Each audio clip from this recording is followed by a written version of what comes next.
ഓം ശ്രീ സായിരാം. ഭഗവാന്റെ തൃപ്പാദങ്ങളിൽ സാഷ്ടാംഗം നമസ്കരിച്ചുകൊണ്ട് എല്ലാവർക്കും സ്വാഗതം.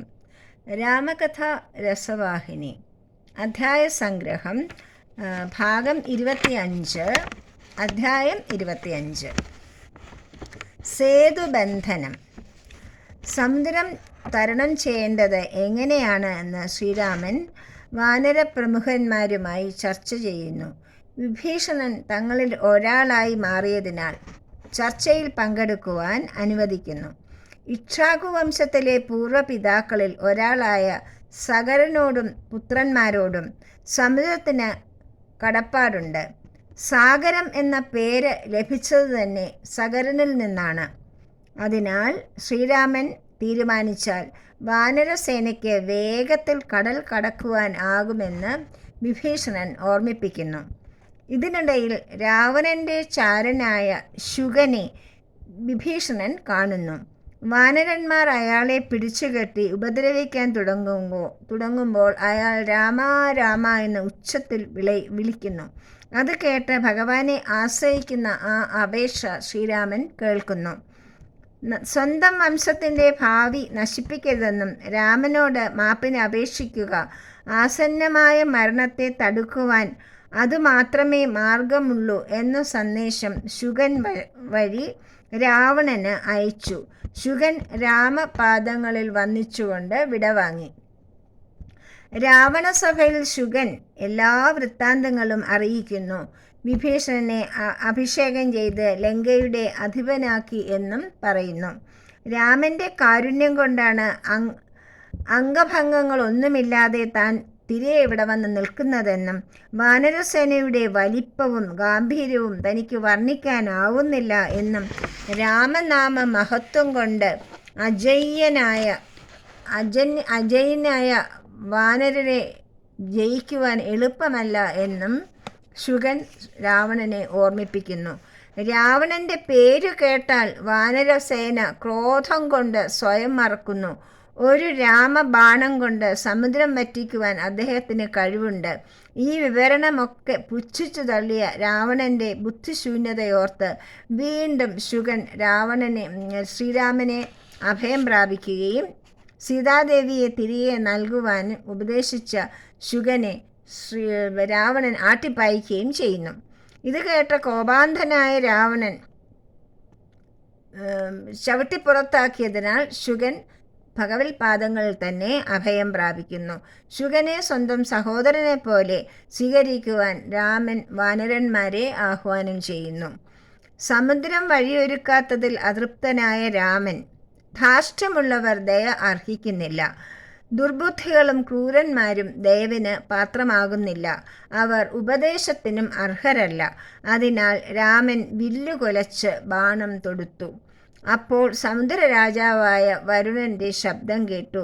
നളൻ, നീലൻ എന്ന 2 സേനാനായകന്മാർക്ക് പണ്ട് മഹർഷിമാരുടെ ശാപം ലഭിച്ചിട്ടുണ്ടെന്നും ആ ശാപം ഇപ്പോൾ നിങ്ങൾക്ക് ഉപകാരപ്രദമായി വരുമെന്നും ഒരു സന്ദേശമാണ് വരുണൻ പറഞ്ഞതായി അവർ കേട്ടത്.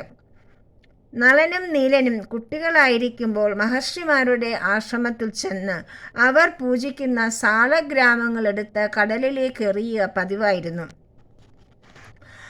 കുട്ടികളെ എറിയുന്ന സാളഗ്രാമങ്ങൾ വെള്ളത്തിലെറിയുന്നതുകൊണ്ട് സദാസമയവും പൂജ മുടങ്ങിക്കൊണ്ടേയിരുന്നു. അത് തപ്പിയെടുക്കുവാനുള്ള പ്രയാസം കൊണ്ട് മഹർഷിമാർ അവരെ ശപിച്ചു. എന്താണ് ശപിച്ചത്? ഈ കുട്ടികൾ എറിയുന്ന കല്ലുകൾ വെള്ളത്തിൽ താണുപോകാതെ എറിഞ്ഞ സ്ഥലത്ത് തന്നെ നിൽക്കട്ടെ, അങ്ങോട്ടും ഇങ്ങോട്ടും മാറിപ്പോകാതെ. അപ്പോൾ അവർക്ക് സാളഗ്രാമം വീണ്ടെടുക്കുവാൻ എളുപ്പമുണ്ടല്ലോ. ആ ശാപം ഇപ്പോൾ ഉർവശി ശാപം ഉപകാരമായി എന്ന് പറഞ്ഞതുപോലെ ഈ സമയത്ത് സേതുബന്ധനത്തിന് ആ ശാപം വളരെ ഉപകാരപ്രദമായി ഭവിക്കുകയാണ് ചെയ്യുന്നത്. അതിനാൽ കല്ലുകളും ഓരോ കല്ലിലും കുന്നിലും രാമനാമം എഴുതി സമുദ്രത്തിലിട്ടാൽ അത് അവിടെ തന്നെ നിൽക്കും.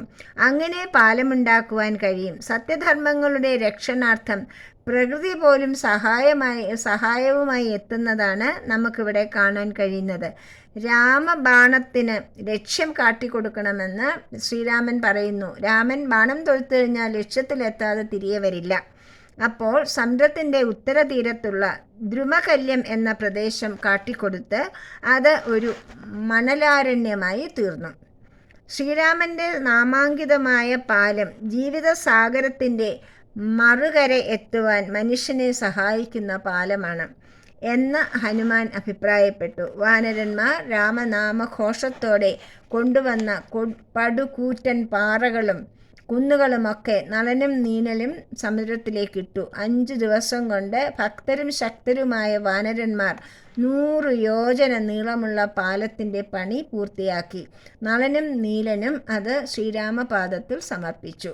വാനരന്മാർ കുന്നുകളും എടുത്തു വരുമ്പോൾ പാലം പണി കഴിഞ്ഞതിനാൽ തങ്ങൾ നിൽക്കുന്ന സ്ഥലത്ത് തന്നെ അവയെ സ്ഥാപിച്ച ശേഷമേ മുന്നോട്ട് പോകാവൂ എന്ന് ഒരു കൽപ്പന സുഗ്രീവൻ നൽകിയിട്ടുണ്ടായിരുന്നു.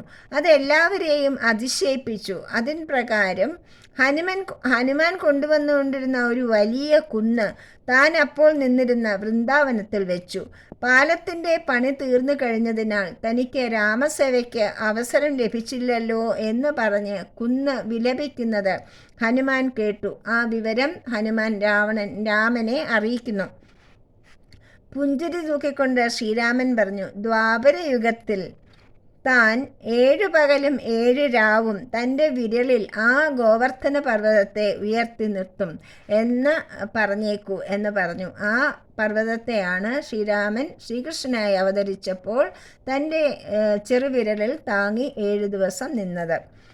മനുഷ്യർക്കോ മറ്റു ജീവികൾക്കോ മാത്രമല്ല, സ്ഥാവര ജംഗമ വസ്തുക്കൾക്ക് പോലും ഈ പ്രപഞ്ചത്തിൽ ഈശ്വരൻ്റെ കടാക്ഷം ലഭിക്കുന്നു. തൻ്റെ സൃഷ്ടിയിലുള്ള അണുവിനോടും ബൃഹത്തിനോടും ഭഗവാന് ഒരേ സ്നേഹമാണുള്ളത്. സ്വാമിയുടെ ത്രിവൃന്ദാവനത്തിൽ ഇപ്പോഴുള്ള സായി രമേശ് ഹാളിൻ്റെ സമീപത്തുണ്ടായിരുന്ന അനേക വർഷങ്ങൾ പ്രായമുള്ള ഒരു കൂറ്റൻ ആലിൻ്റെ തണലിലായിരുന്നു പണ്ട് ദർശനവേദിയായി ഉപയോഗിച്ചിരുന്നത്. ഈശ്വര സന്നിധിയിൽ ജീവിക്കുവാൻ തപസ്സു ചെയ്ത ഒരു ഋഷവര്യനായിരുന്നു ആ ആൽമരത്തിൻ്റെ ആത്മാവെന്ന് സ്വാമി പറഞ്ഞിട്ടുണ്ട്. അതുപോലെ തന്നെ സായി ഗീത എന്ന ആനയും പൂർവജന്മത്തിൽ ഭക്തനും ശ്രേഷ്ഠനുമായ ഒരു ആത്മാവായിരുന്നു. സനാതന ഹിന്ദുധർമ്മത്തിൽ പ്രകൃതിയിലെ ചരാചരങ്ങളെല്ലാം പൂജനീയരായതും ഈശ്വരൻ്റെ ഈ സർവ്വവ്യാപിത്വം എന്ന തത്വത്തിൻ്റെ അറിവ് ഹിന്ദുമതത്തിൽ എല്ലാവർക്കും ധർമ്മത്തിൽ എല്ലാവർക്കും അറിവുള്ളത് കൊണ്ടാണ്. വിഭീഷണൻ്റെ അപേക്ഷപ്രകാരം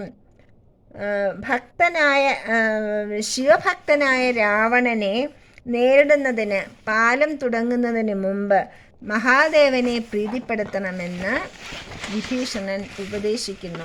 അതനുസരിച്ച് ശ്രീരാമൻ ശിവലിംഗം പ്രതിഷ്ഠിച്ച് സമുദ്രജലത്താൽ അഭിഷേകം ചെയ്തു. ഹനുമാനാൽ കൊണ്ടുവരപ്പെട്ടതും ശ്രീരാമനാൽ പ്രതിഷ്ഠിക്കപ്പെട്ടതുമായ ആ ലിംഗം രാമേശ്വരലിംഗം എന്ന പേരിലും ആ സ്ഥലം രാമേശ്വരം എന്ന പേരിലും ഇന്ന് പ്രസിദ്ധമാണ്.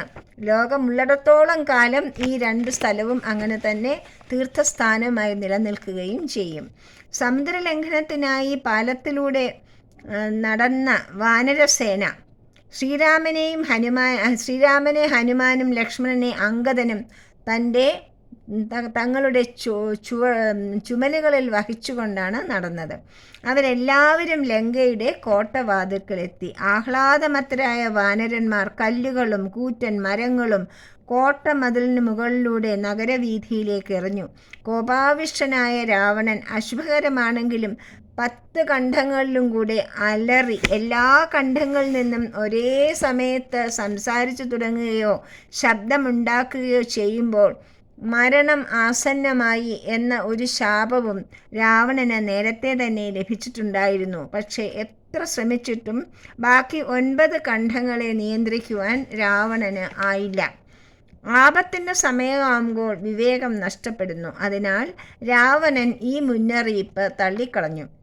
രാവണൻ ഭയവിഹ്വലനാണെന്ന് കണ്ട മണ്ഡോദരി അദ്ദേഹത്തെ ഉപദേശിക്കുവാൻ തീരുമാനിച്ചു. ഭക്തി കൊണ്ടും ആദരവ് കൊണ്ടും വശത്താക്കാൻ സാധിക്കുന്നവരെ വിദ്വേഷം കൊണ്ടും വെറുപ്പ് കൊണ്ടും എതിർക്കരുത് എന്ന തത്വം മണ്ഡോദരി രാവണനെ ഓർമ്മിപ്പിക്കുന്നു. മിന്നാമിനുങ്ങിന് സൂര്യനെ തോൽപ്പിക്കാനാകില്ല. അതുപോലെ രാവണന് രാമനെ ജയിക്കുവാൻ അസാധ്യമാണ്. തനിക്കും തൻ്റെ പ്രജകൾക്കും നാശം വരുത്താതിരിക്കുക. അങ്ങ് രാമനെതിരെ യുദ്ധം ചെയ്താൽ മഹാദേവന്റെ കാരുണ്യവും അങ്ങേക്ക് നഷ്ടമാകും. സൽക്കർമ്മങ്ങൾ കൊണ്ട് മാത്രമേ ഈശ്വരകാരുണ്യം നേടുവാൻ സാധിക്കുകയുള്ളൂ. പതിവ്രതാരത്നമായ സീതയെ രാമന് തിരികെ നൽകിക്കൊണ്ട് മാപ്പിനപേക്ഷിക്കുമെന്ന് കരഞ്ഞുകൊണ്ടാണ് മണ്ഡോദരി സ്വഭർത്താവായ രാവണനോട് അപേക്ഷിച്ചത്. പക്ഷേ രാവണൻ തന്നോളം ഭുജബലം ആർക്കുമില്ലെന്ന് പറഞ്ഞ് ധൈര്യമായിരിക്കുവാൻ മണ്ഡോദരിയോട് പറഞ്ഞിട്ട് രാജസദസ്സിലേക്ക് പോകുന്നു. ദുരഭിമാനിയും വ്യാജമായ ഡംഭും ഉപേക്ഷിക്കാത്തവരുടെ അനിവാര്യമായ വിധിയാണിത്. അവർ സതുപദേശം ഒരിക്കലും സ്വീകരിക്കില്ല. ജ്വരബാധയുള്ളവർക്ക് മധുരപദാർത്ഥങ്ങൾ കയ്പായി തോന്നും. അഹന്തയുടെ വിഷജ്വരം ബാധിച്ച ഒരാൾക്ക് സതുപദേശങ്ങൾ വിഷതുല്യമാണ്. അവരത് തള്ളിക്കളയും. ഇതാണ് ലോകത്തിന്ന് നാം കാണുന്നതും. ആമാശയത്തിന് ഭക്ഷണ ഉരുളകൾ പോലെയാണ് മർക്കടന്മാരെന്ന് ഒരിക്കൽ രാവണൻ പറയുകയുണ്ടായി. അങ്ങനെയാണെങ്കിൽ ഒരു മർക്കടൻ ഇവിടെ വന്നപ്പോൾ എന്താണ് ഉണ്ടായത്? നഗരത്തെ ചുറ്റുചാമ്പലാക്കി അനേകം രാക്ഷസന്മാരെയും കൊന്നിട്ട് യാതൊരു കൂസലുമില്ലാതെ ആ വാനരൻ പോയില്ലേ?